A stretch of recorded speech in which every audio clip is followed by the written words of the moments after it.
सजीव वेगवेगळ्या परिस्थितीमध्ये जगतात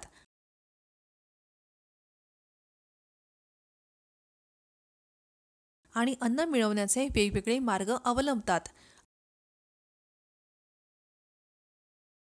आपण वनस्पतीमधील प्रकाश संश्लेषणामुळे होत असलेल्या स्वयंपोषी पोषणाबद्दल जाणतो.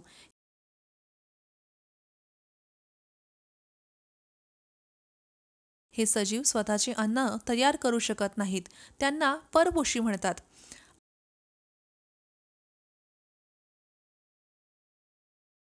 आता परपोषी पोषणाबद्दल जाणून घेऊया.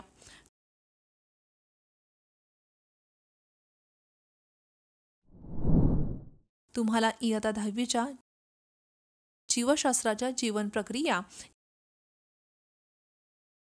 या पाठातील परपोषी पोषण समजावून सांगणार आहे. शिकण्याचे उद्दिष्ट. या विषयाचा अभ्यास केल्यानंतर तुम्हाला पुढील गोष्टी माहिती होतील. अमिबा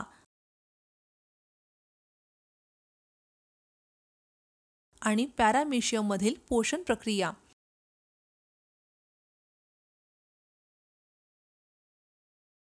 कस्कुटा मधील परजीवी पोषण.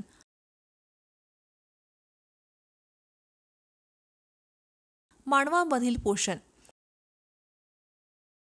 महत्वाचे शब्दे: विषम पोषण, परजीवी, हॉस्टोरिया, अन्ननलिका,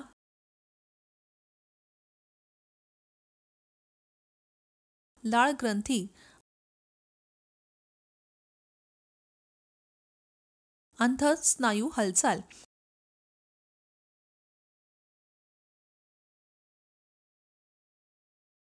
स्फिंक्टर, आंत्रकिनारी लहान वाढ, मिश्रण प्रक्रिया. चला विषम पोषणाच्या संकल्पनात्मक नकाशावर नजर टाकूया.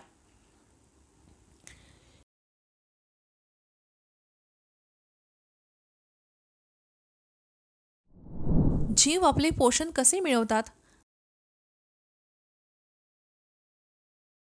अन्नाच्या प्रकारावर आणि उपलब्धतेवर आधारित जीव अन्न ग्रहण करण्याच्या वेगवेगळ्या पद्धती वापरतात.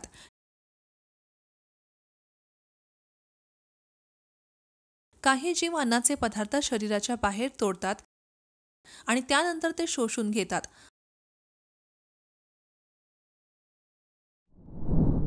असे जीव सेप्रोफाइट्स विघटक असतात.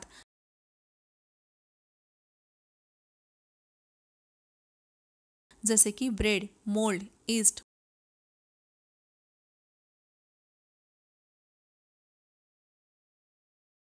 मशरूम इत्यादी. काही जीव वनस्पतींवर किंवा प्राण्यांवर अवलंबून असतात, पण त्यांना मारत नाहीत.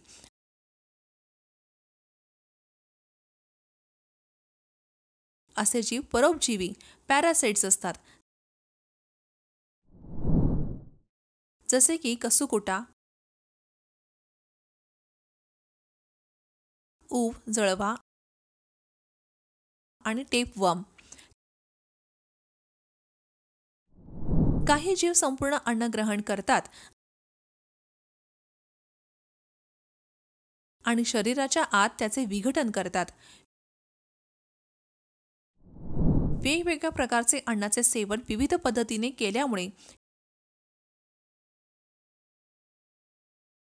वेगवेगळ्या जीवांमध्ये पचनसंस्था ही वेगळी असते.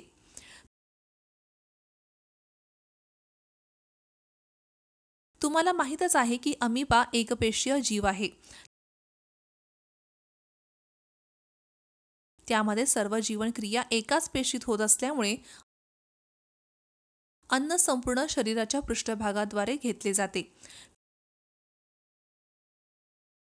पण जीव जसा जटिल होतो तसतसे शरीरातील वेगवेगळे भाग विशिष्ट कार्यांसाठी तयार होतात.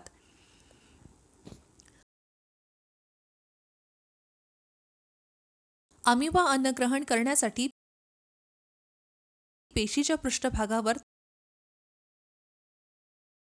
तात्पुरत्या बोटासारख्या वाढी छद्मपात वापरतो.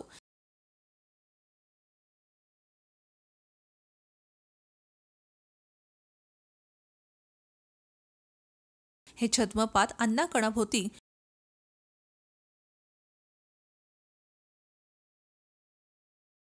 एकत्र येऊन अन्न रिक्तिका तयार करतात.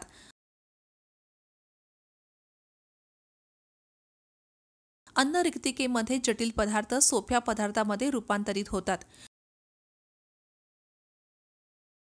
हे पदार्थ नंतर सायटोप्लाझ्ममध्ये मिसळतात. उरलेला न पचलेला भाग पेशीच्या बाहेर फेकू दिला जातो. पॅराशियम हा देखील एकपेशीय जीव आहे, पण त्याचा आकार निश्चित असतो.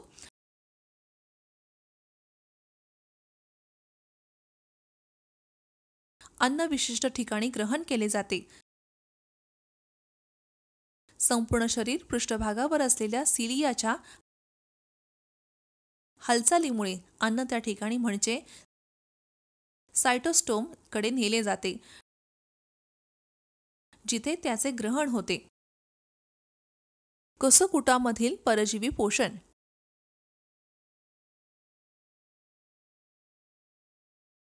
डॉडर ही एक पान नसलेली वळणदार आणि परजीवी वनस्पती आहे, जी मॉर्निंग ग्लोरी कुटुंबातील आहे.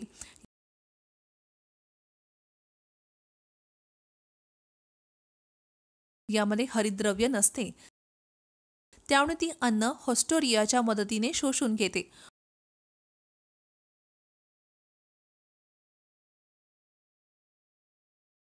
होस्टोरिया ही मुळेसारखी संरचना असून ती यजमान वनस्पतीच्या ऊतकांमध्ये प्रवेश करते आणि कधीकधी त्या वनस्पतीला मारून टाकते. डॉडरचे खोड पातळ आणि दोरासारखे असते व त्याचा रंग पिवळा, केशरी, गुलाबी किंवा तपकिरी असतो. पाने अत्यंत लहान खवल्यासारखी असतात. फुले नोड्यूल्ससारख्या समूहात नडोळ्यासारखी बनतात व त्यात पिवळी किंवा पांढऱ्या घंटेसारख्या पाकळ्या असतात.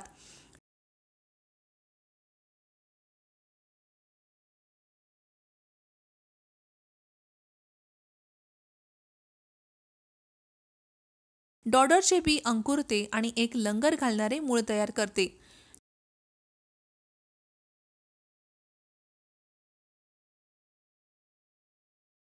त्यानंतर एक पातळ खोड वर येते आणि सर्पिल स्वरूपात वाढत यजमान वनस्पतीला गाठते.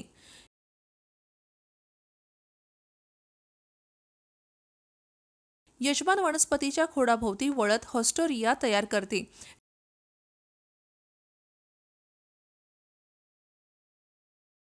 जी त्यामध्ये प्रवेश करतात.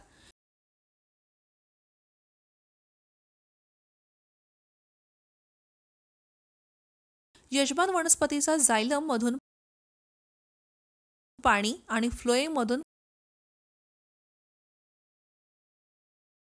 पोषण द्रव्ये शोषली जातात. हे खोड नवीन होस्टोरिया तयार करत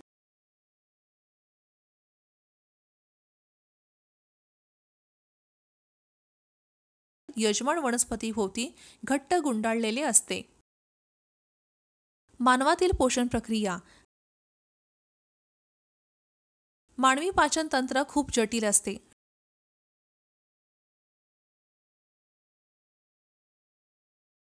वेगवेगळे भाग यामध्ये सहभागी होतात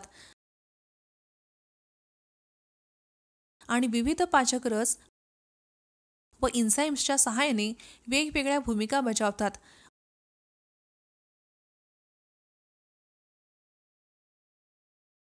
अन्ननलिका ही तोंडापासून गुदद्वारापर्यंत लांबट नळी असून यातील प्रत्येक भाग वेगळ्या कार्यासाठी जबाबदार असतो. आता आपण मानवी पचन संस्थेचे प्रवाह चित्र पाहूया.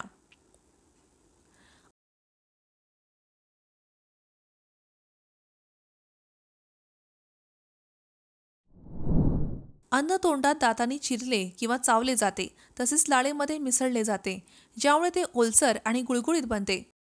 या अवस्थेला बोलस म्हणतात.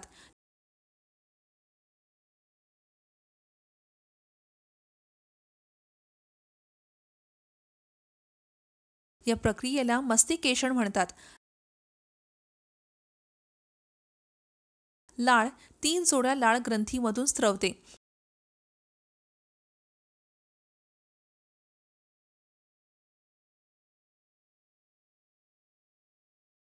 दोन जोड्या जबडाच्या बाजूला आणि जिभेखाली असतात.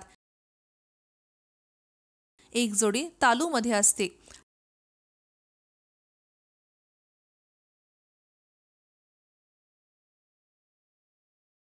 लाळेमध्ये इमायलेस किंवा प्लाटायलिन नावाचा एन्झाईम असतो, जो जटिल कार्बोहायड्रेट्सचे साध्या शर्करामध्ये रूपांतर करतो.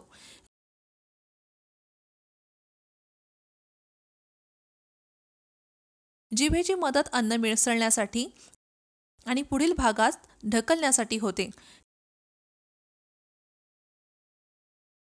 खालचा जबडा देखील या प्रक्रियेत महत्त्वाची भूमिका बजावतो.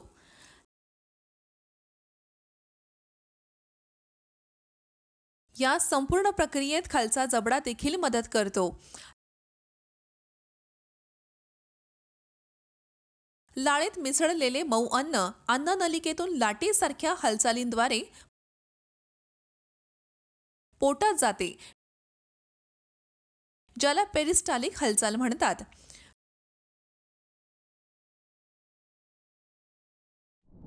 पोटात अन्न गॅस्ट्रिक रस व हायड्रोक्लोरिक आम्ल HCl बरोबर मिसळले जाते व त्याचे मंथन होते.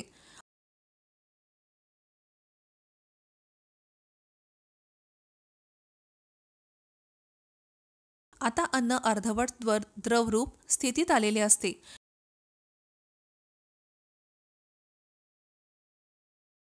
या टप्प्यावर बहुतांश प्रथिने पेप्सिन एन्झाईम्सच्या सहाय्याने लहान रेणूमध्ये तुटतात.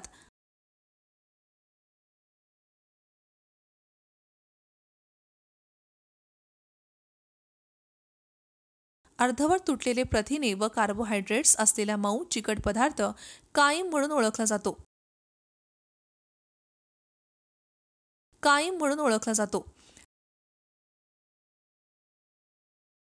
नंतर हे अन्न पोटातून लहान आतड्याच्या दिशेने सरकते.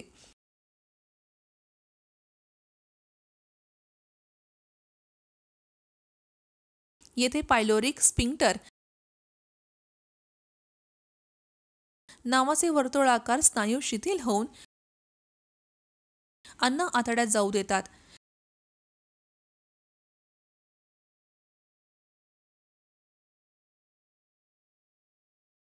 ही स्नायूची रचना एकाच वेळी थोड्याच प्रमाणात अन्न आतड्यात जाण्याची खात्री करते.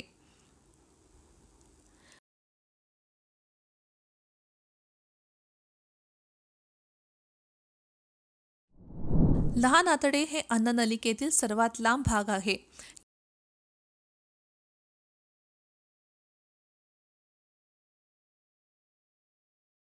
येथे कार्बोहायड्रेट्स, प्रथिने आणि चरबी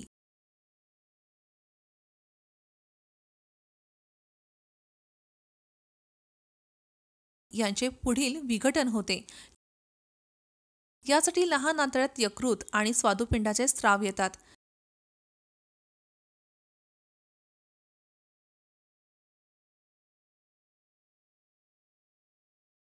हे स्राव आतड्याच्या अंतर्गत स्थितीला हळूहळू अल्कधर्मी मूलधर्मी बनवतात.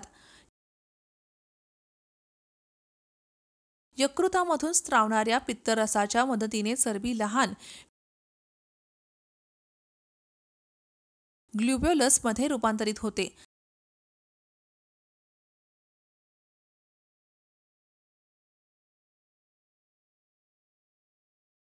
या प्रक्रियेला इमल्सिफिकेशन म्हणतात.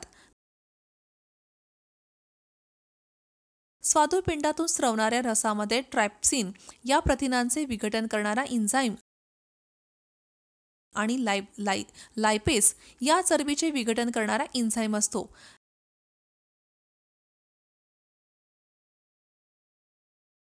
लहान आतड्याच्या भिंती आतडी रस स्रवतात, जो लहान रेणूमध्ये विभागलेल्या प्रथिनांचे आणखीन छोटे रेणूमध्ये विघटन करतो.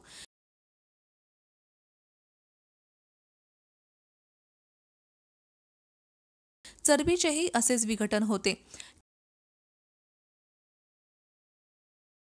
कार्बोहायड्रेट्सचे विघटन तोंडात सुरू होते, परंतु पोटात झालेले नाही. मात्र आता आतड्यांचे मध्यम अल्कधर्मी होत असल्याने कार्बोहायड्रेट्सचे विघटनासाठी एन्झाईम सक्रिय होतात.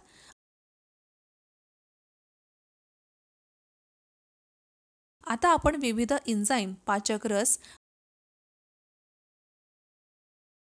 आणि त्यांच्या कार्यांचा आलेख पाहूया. अन्नपचनानंतर तयार झालेले पदार्थ आतड्याच्या भिंतीतून रक्तामध्ये प्रवेश करतात. याला शोषण म्हणतात.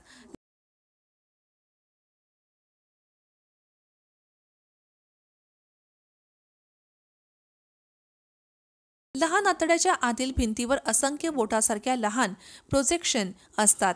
त्यांना विलाय म्हणतात. विलायमुळे शोषणासाठी उपलब्ध पृष्ठभागाचे क्षेत्रफळ वाढते. विलायमध्ये रक्तवाहिन्या आणि लसिका वाहिन्यांचे जाळी असते.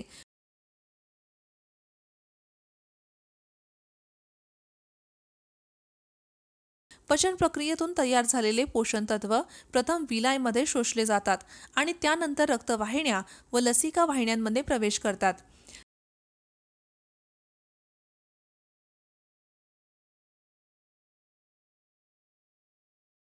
लहान आतड्यातील अन्नपचनानंतर ज्या पदार्थांचे पूर्णतः शोषण होत नाही ते मोठ्या आतड्यात प्रवेश करतात.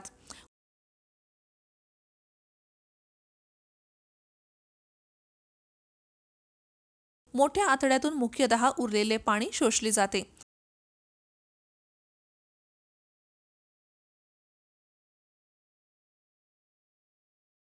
शेवटी उरलेला न पचलेला अन्नपदार्थ गुदद्वाराच्या द्वारे शरीराबाहेर टाकला जातो.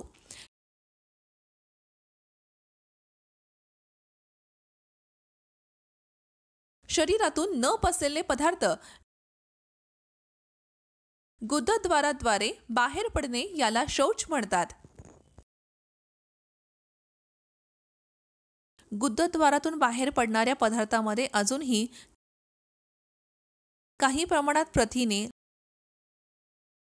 चरबी, कार्बोहायड्रेट्स तसेच फायबर असते.